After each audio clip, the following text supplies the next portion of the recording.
জীৱনটো চলিবলৈ কিমান যে কষ্ট কৰিব লাগে এতিয়াহে অনুভৱ কৰিছোঁ। বিয়া এখন পাতি ঘৰ সংসাৰ এখন পাতি হয়তো একেবাৰে সহজ কথা নহয়। কিয় যে বিয়া পাতিলোঁ তেনেকুৱা লাগে এতিয়া, কাৰণ জীৱনটো চলিবলৈ কিমান কষ্ট কৰিব লাগে। আৰু আমাৰ নিচিনা চাকৰি নথকাসকল আৰু কষ্ট কি যে ক'ম আৰু। চাকৰি থকা হ'লে অলপমান সুখ হ'লেহেঁতেন বুলি কেতিয়াবা ভাবোঁ।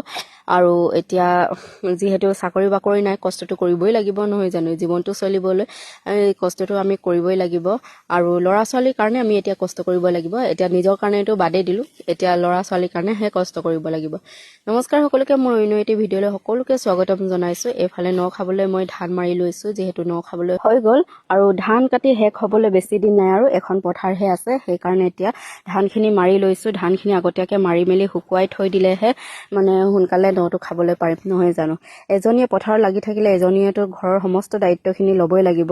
পিছে ঘৰৰ কাম কৰি থকাতকৈ পথাৰত ধান কাটি থকাই ভাল, কাৰণ ঘৰত যে ইমান কাম ওলায়, কিমান কাম যে ওলায়। আৰু সেইফালে ল'ৰাৰ লগত লাগি লাগি যে আৰু কষ্ট হয়, কিমান যে কষ্ট হয় মইহে জানো দেই।